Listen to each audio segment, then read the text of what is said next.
Demography change की बात करते हैं। इन्हें रांची से शुरू करना चाहिए।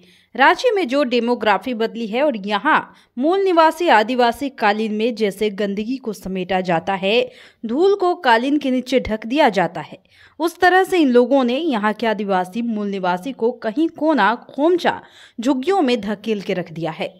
यहाँ डेमोग्राफी चेंज की बात क्यों नहीं करते? रामगढ़ में आज मुखिया कौन बनता है? बिहारी लोग बनते हैं, बिहार से आते हैं। ये सब चीजें इन्हें नहीं दिखती। इसके बारे में बात करनी चाहिए। इसके बाद हम संथाल के बारे में भी बात करेंगे। झारखंड की डेमोग्राफी पूरी तरह से तब बदली है जब ये लोग सबसे ज्यादा समय सत्ता में थे। इसी साल जुलाई महीने में कांग्रेस के विधायक शिल्पी तिर्की के इस बयान के बाद से हंगामा मच गया।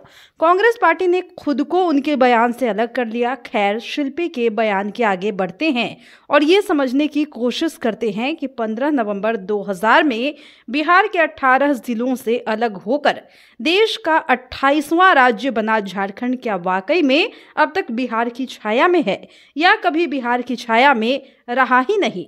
ऐसा माना जाता है कि बिहार झारखंड सिर्फ बॉर्डर ही साझा नहीं करते बल्कि एक दूसरे से भाषाएं, लोग, राजनेता भी साझा करते हैं, क्योंकि झारखंड के बिहार से सटे कुछ जिलों जैसे कि पलामू, गढ़वा, चतरा में मगही, भोजपुरी अंगिका बोली जाती है। क्योंकि झारखंड के कुछ जिलों में बिहार की तरह यादव रहते हैं।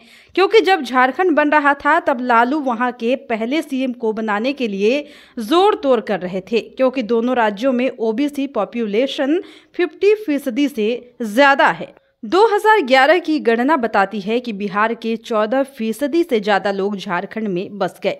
2009 के बाद यहां बिहार की क्षेत्रीय पार्टियों का अस्तित्व लगभग खत्म हो गया। अब झारखंड की अस्मिता का भाव प्रबल है। बाहरी लोगों को मूल निवासी पसंद नहीं कर रहे। अब जो 50 साल से यही रह रहे हैं, जिनके सामने झारखंड बना है, तो वो बिहारी कहलाएंगे नहीं, वो झारखंडी ही हो गए।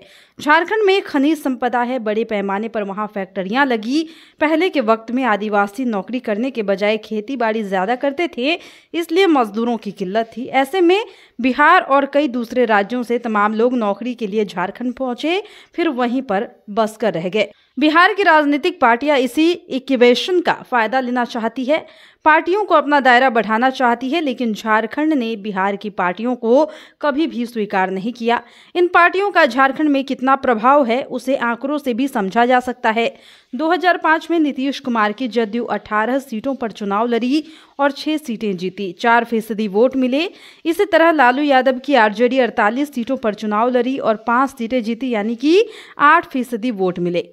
2009 में जदयू 14 सीटों पर चुनाव लड़कर 2 सीटें ही जीत पाई, 2.8% वोट मिले। आरजेडी 55 सीटों पर लड़कर 5 सीटें ही जीत पाई और 5.1% वोट मिले।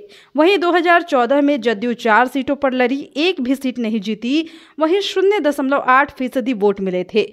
वहीं राजद 15 सीटों पर चुनाव लड़ी, लेकिन एक भी सीट नहीं जीत पाई।